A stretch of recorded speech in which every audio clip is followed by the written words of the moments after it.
As you get ready to wrap up your final project, you've got the layout done, you've got all your images in, you've checked your links, and you've checked your images and your spelling certainly, and your basic layout of your project.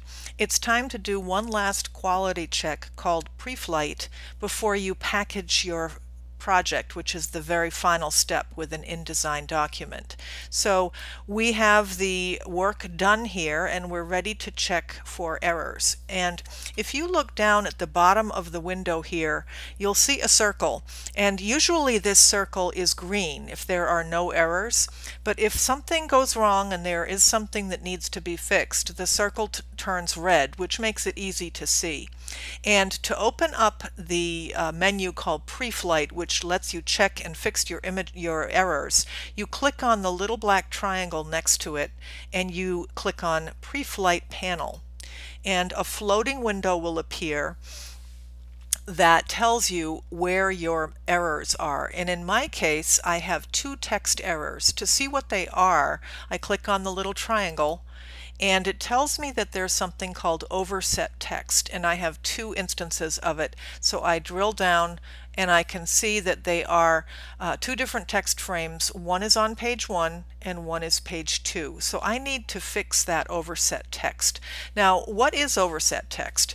Basically, it's when your text frame is not large enough for the text that it contains. And so the frame needs to be expanded to reveal all of the text, and then you have to decide if you're going to edit your text or delete some of it, edit it.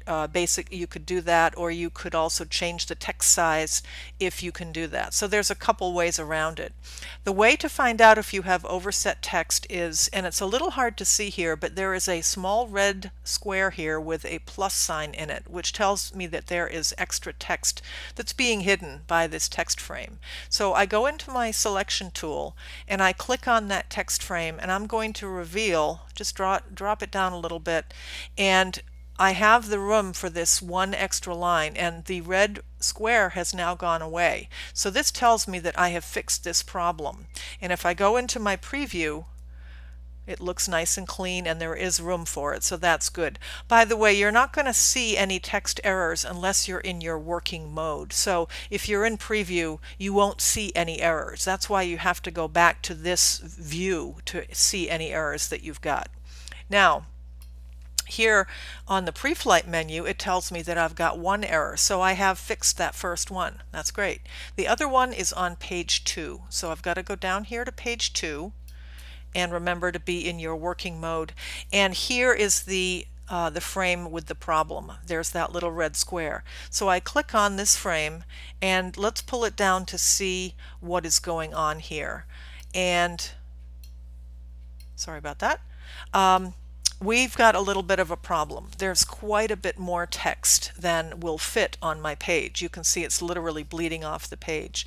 I can't put this extra text over here because there's not enough room, and actually this is a separate section. So I have to decide what I'm going to do. I can either check with my client or my boss and edit this text in order to make it fit, or I can change my layout here. If I can't get rid of any of this text, the only option I have might be to go in and make this image smaller and then rework the layout of the page. Okay? For this assignment, however, since we're using placeholder text, this problem is very easily solved because it doesn't really matter what the text says, and we can just go in literally and delete it. And what we're seeing here is some extra screen garbage. I'm going to go into preview and then back. Sometimes that happens. So I have just corrected my errors very easily. Again though, if this had been real text with real information, you wouldn't just be able to delete it. You'd have to either edit it or you'd have to work with your layout. You probably wouldn't be able to go down on the text size unless you went down on the text size throughout the brochure, because you do need to be consistent. Okay, I'm doing a little extra cleanup here. There we go. Because one thing I'm looking for is alignment. You want to make sure that text aligns nicely at the beginnings of each of the paragraphs. So now Preflight tells me that I'm good to go. I don't have any errors. So you can close that window and that's great. So we should save this file with the nice, clean, error-free situation. And now we are ready to go on and package this. To package a file, we go to the File menu in InDesign and go down here to Package. Click on it. And it's going to go through the file and it's going to package up the fonts that you used. It will package up the images and the links and get the colors that you need and other settings. All you have to do, since there aren't any errors, is just hit Package. And here is an option if you want to. You don't have to do anything here, but this is a place where you can write a note or information and contact info to the person printing your file. This would be something you'd probably do if you were sending it to a company. You don't have to fill it out for this process, but that's what that is for. Hit Continue. And it's going to create a package folder named this. You can name it whatever you want, and note where it's going to save the packaged folder. I'm just going to go and put it on the desktop so I can see it. And you can select these, select all of these if you want. I'm just going to leave these top 3 selected, and I'm going to hit Package.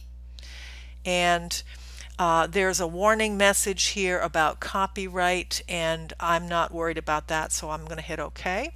It's going through its thing. It's saving the document.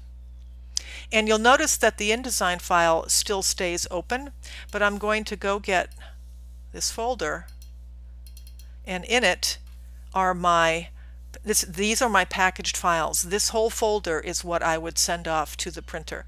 There's the instructions, and if I had added them, they would be in there. This folder has links. It has the images in it. This has the fonts that are needed in case the printer might not have those fonts, and there is the file for you. So these 4 items are what you create when you make this layout folder, and this is your packaged file. So it's very easy to package. You want to go through your pre-flight first, check for errors and check for things you need to fix, save your file, and then package it. It's quick and easy. I hope this has been helpful for you, and I hope that you create some wonderful kayaking brochures, and most importantly, I hope that you really enjoy working with InDesign and the color information that you've learned in this course. All the best to everyone. Take care.